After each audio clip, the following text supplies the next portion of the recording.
As a new report comes from the UN this week, claiming flood disasters affected 2.3 billion people and killed nearly 160,000 between the years 1995 to 2015. The heavens opened up as floods around the world caused absolute devastation worldwide this week. They needed rain in California. Boy, did they get it.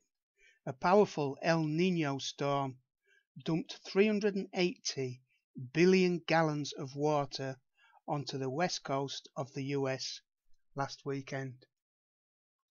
Indonesia floods and landslides left 2 dead and 1 missing, with thousands evacuated this week. Angola saw 6 dead after floods in the Kwanza Sul province, and death tolls there are expected to rise.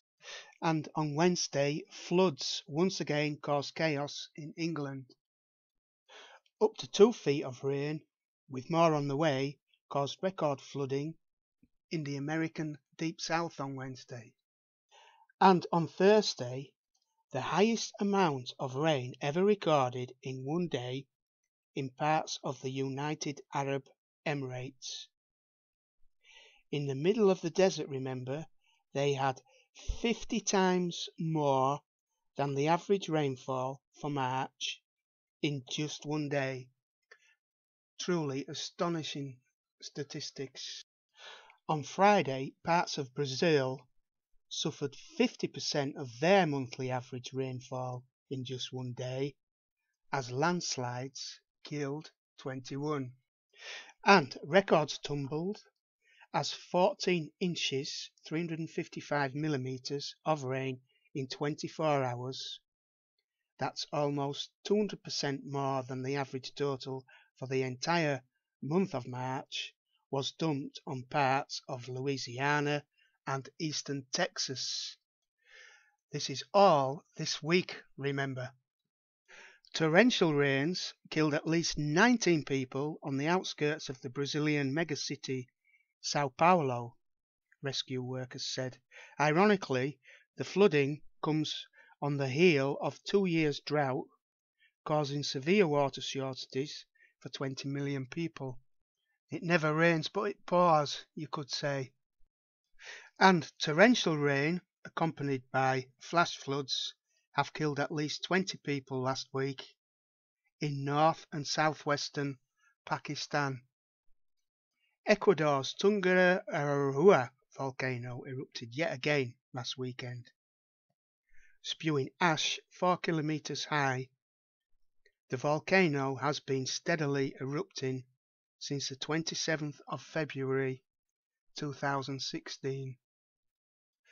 A very dangerous volcano, which coincidentally was in the center line of this week's solar eclipse. Makian Island's Key Besi volcano in Indonesia began to rumble.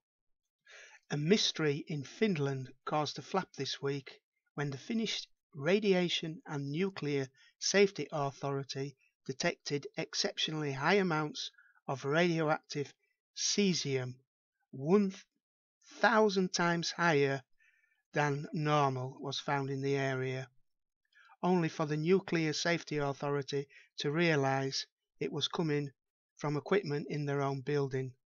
They had tried to blame Chernobyl. Victoria's unseasonable hot March has continued, with record temperatures reached last Tuesday. Melbourne and Moorabbin hit 40° centigrade temperatures, their hottest March day on record.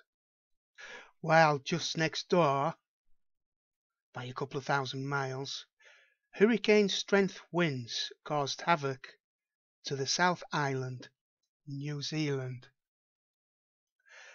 The European Copernicus program confirms with NASA that no large carbon monoxide cloud was released on February 26th along the US West Coast. I received an email which is available on my blog. Just follow the link provided below. They say carbon monoxide values on their forecasts, along with NASA's, are not real and are associated with degraded fire emissions. Yet another Ecuador volcano, Sangay, was showing an increase in activity this week, along with Tunga, Urahua and Cotopaxi. A sad story came to my attention this week. Suicide was unknown to them traditionally, yet 140 Indigenous Canadians attempted to kill themselves in the last 2 weeks, and the 10-year-old Aboriginal girl took her own life in Australia, as Indigenous people around the world are killing themselves in unprecedented numbers. The US this week warns the Mosel Dam collapse would be catastrophic. A giant tsunami wave threatens 1.5 million people as the Mosel Dam in Iraq has fallen into disrepair. A 14-meter high wave could kill hundreds of thousands of people who cannot escape as the region is held by ISIS.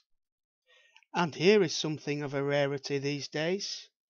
A magnitude 6.3 quake, Alaska, is only the second major quake of March 2016.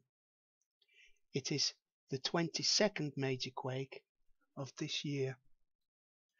Another mystery as tons of dead fish wash up on the shores of a Bolivian lake. Equipment to help oxygenate the lake failed. No one knows the exact number, but we are talking about tons, said an expert. Exceptionally high winds battered Puget Sound and Vancouver last night, knocking power out for some 250,000 people. One person died after a tree fell on their car in Seattle. If you are wondering why I'm not using video clips or music anymore in my videos, it's because YouTube is threatening me with copyright laws, even though I ask for permission to use the clips and the music is free to download. Now that's YouTube for you. Anyway, that's it for this week, folks. I'd like to thank you all for watching, and hopefully I'll see you all next week.